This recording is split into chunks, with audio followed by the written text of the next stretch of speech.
Hello there and welcome to the broadcast. My name is Stanley Nyaringita here for 4 p.m. News Now with the latest details. President William Ruto has, accompanied by National Assembly Speaker Moses Wetangula, has officially launched the construction of a 10,000-seater stadium in Busia County.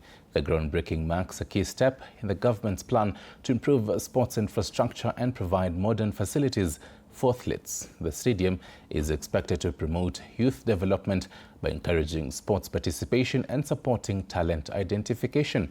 Officials say the project will also boost regional development and social cohesion. Kuja ardhi kwa makofi.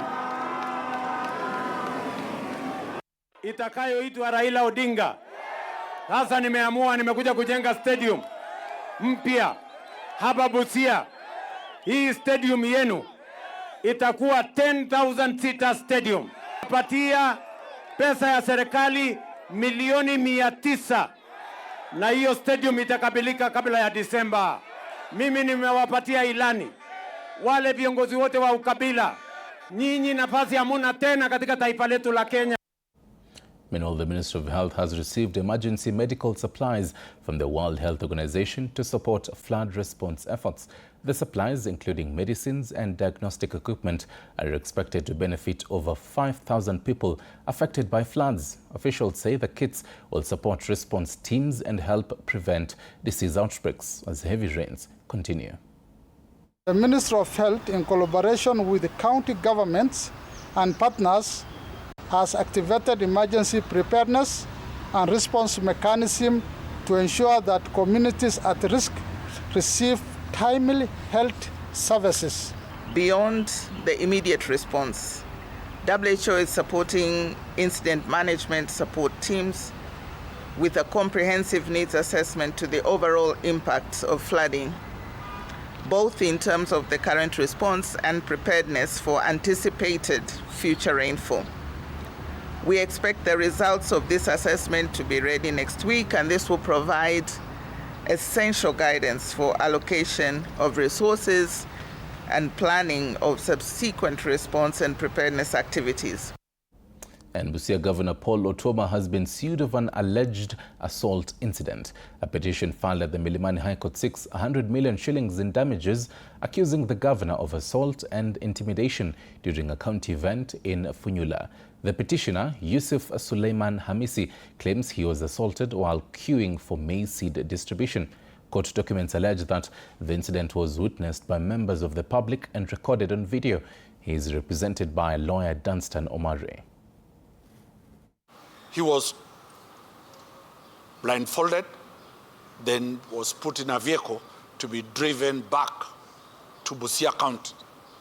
Midway, he escaped, and after escaping, he got a good Samaritan who siphoned him out to Nairobi, where he came and he got treated at Mbagathi Hospital.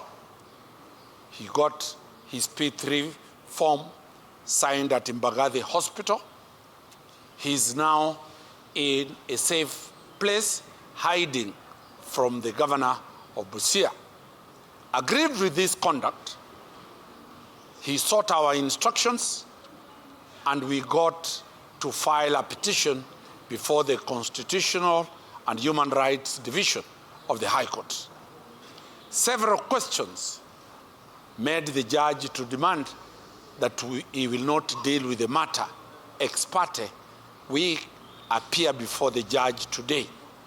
We appeared before Justice Mumuye on 2 questions.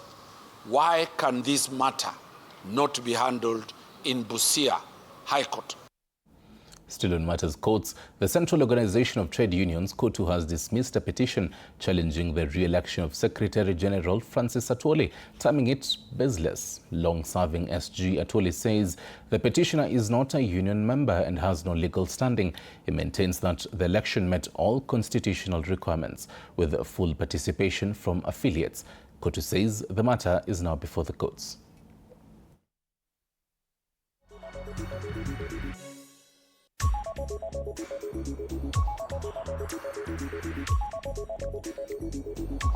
Now, a family in Katanin village, Nandi County, has finally received compensation from the Kenya Wildlife Service, KWS, 10 years after their son died from a snake bite. Speaking on behalf of the family, Kipkemboi Malakwen expressed both grief and relief, noting that the deceased had been family's only breadwinner and worked for a sugar company in Kisumu. During the compensation ceremony, Wildlife Conservation Secretary John Chumo said the government spends nearly 1 billion shillings annually to compensate citizens for deaths, injuries and property damage caused by wildlife. He reaffirmed the government's commitment to supporting victims of human-wildlife conflict, although he acknowledged that the compensation process can take time due to necessary verification procedures. The case gives hope to many families still waiting. Mimi nashukuru kwa watu wa GOtv ambao tumepokea kwa hapa. Nimengoja kwa hamu miaka karibu 10 tangu 2016 mpaka wa leo. Serikali imetusaidia mpaka sasa tumefika wakati kama huu. Tunashukuru Mungu, hii serikali iendelee hivyo kushikilia sisi kwa shida yenye tulipata. Kweli ilikuwa uchungu, tulisikia uchungu sana, lakini kwa uwezo wa serikali wametusaidia mpaka sasa, wamefuatilia hii maneno, hata tulikuwa tumesahau. I've come in to do some compensation arising from human-wildlife conflict that has been a challenge in the wildlife conservation in this country. They also lose their livestock. This is actually the reason why human-wildlife conflict is a challenge in the area of conservation in this country. From Nandi County to Kirinyaga County, where the county's industrial park in Sagana is nearing completion, promising job creation and value addition for farmers. The project is now 86% complete and will feature facilities for processing avocados and tomatoes. Officials say the park will reduce post-harvest losses and boost exports.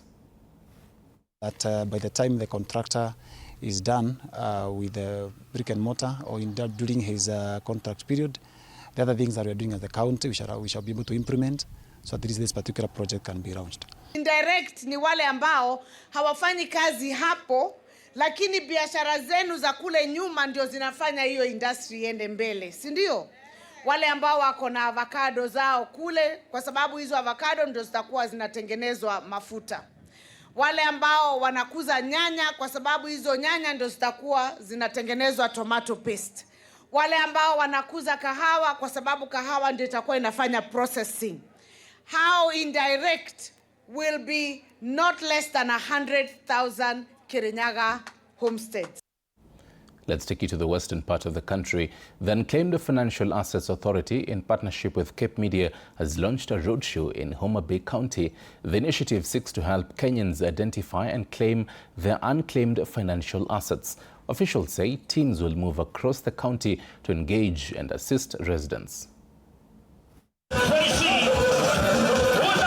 Right here at Sindo, where we are having a roadshow, basically just to create an awareness of the unclaimed financial assets. Basically, residents within this region are going to enjoy entertainment, and of course, next week, the climax will be at Raila Amolo Odinga Stadium. That is from Monday through Friday, where residents of this region will be converging at the Raila Amolo Odinga Stadium to make their claims. So basically, it's an awareness that we are creating, and of course, it's not only in Homa Bay. We've been several parts of Kenya.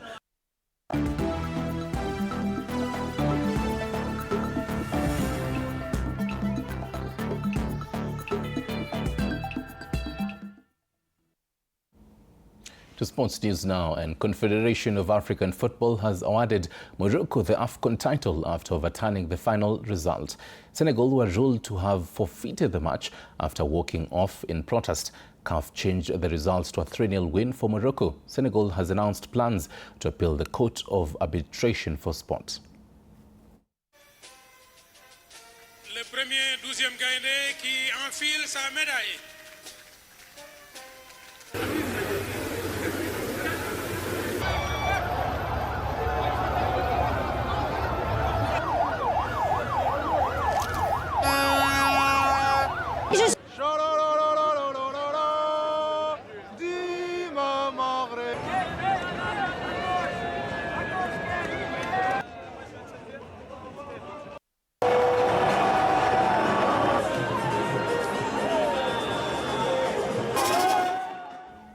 And Kenyan driver Evans Kavisi is targeting a podium finish at the Pearl of Africa Rally in Uganda. Kavisi heads into the event after a strong performance at the WRC Safari Rally in Naivasha. He and his navigator Absalom Aswani qualified for the Africa Rally Championship after finishing second in the category.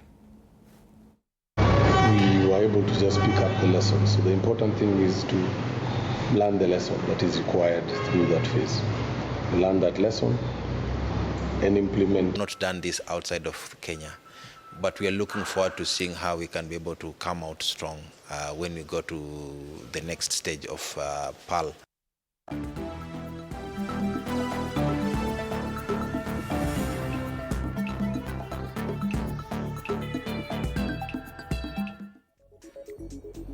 Thank you very much for your valued company. My name is Stanley Nyaringita. More detailed news coming to you at 7 p.m. and at 9 p.m., including The Insight with Dibal Ainea. Good afternoon.